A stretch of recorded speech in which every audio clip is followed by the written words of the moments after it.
फुर एक जुलाहा सूत काटने के लिए रुई लेकर आ रहा था। वह नदी किनारे सुस्ताने के लिए बैठा ही था कि जोर की आंधी आई। आंधी में उसकी सारी रुई उड़ गई। जुलाहा घबराया, अगर बिना रुई के घर पहुंचा तो मेरी पत्नी तो बहुत नाराज होगी। घबराहट में उसे कुछ न सूझा। उसने सोचा यही बोल दूंगा फुर, और वह फुर बोलता जा रहा था। आगे एक चिड़ीमार पक्षी पकड़ रहा था। जुलाहे की फुर सुनकर सारे पक्षी उड़ गए। चिड़ीमार को बहुत गुस्सा आया। वह जुलाहे पर बहुत चिल्लाया, तुमने मुझे बर्बाद कर दिया। आगे से तुम ऐसा कहना, पकड़ो।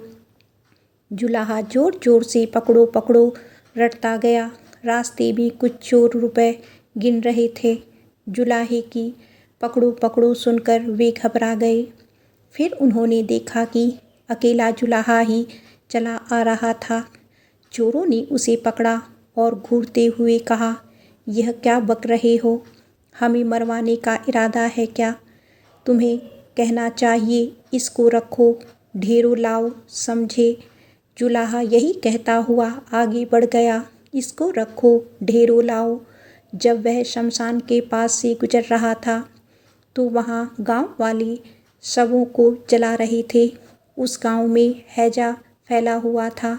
लोगों ने जुलाहे को कहते सुना, इसको रखो, ढेरों लाओ। तब उन्हें बड़ा गुस्सा आया। वे चिल्लाए, तुम्हें शर्म नहीं आती है? हमारे गांव में इतना भारी दुख फैला है और तुम ऐसा बकते हो। तुम्हें कहना चाहिए, यह तो बड़े दुख की बात है। जुलाहा शर्म से पानी हो गया। वह यही रटता हुआ आगे बढ़ने लगा, यह तो बड़े दुख की बात है। कुछ देर बाद वह एक बारात के पास से गुजरा। बारातियों ने उसे यह कहते हुए सुना, यह तो बड़े दुख की बात है, यह तो बड़े दुख की बात है। इतना सुनकर वे जुलाहे को पीटने के लिए तैयार हो गए। बड़ी मुश्किल से उसने सफाई दी तो उन्होंने कहा, सीधे से आगे बढ़ो और हाँ, अब तुम यह रटते जाना, भाग्य में हो तो ऐसा सुख मिले। अब जुलाहा यही रटता हुआ अपनी राह चल पड़ा। चलते अंधेरा हो गया।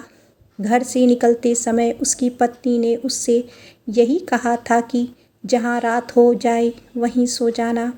जुलाहा थक भी गया था, वह वहाँ सो गया। अगले दिन जब सुबह उसके मुंह पर पानी पड़ा तब जुलाहा हड़बड़ा कर उठा। आंखें खोली तो देखता ही रह गया, यह तो उसी का घर था और अभी उसकी पत्नी ने ही उस पर पानी फेंका था। जुलाहे के मुंह से निकला, भाग्य में हो तो ऐसा सुख मिले।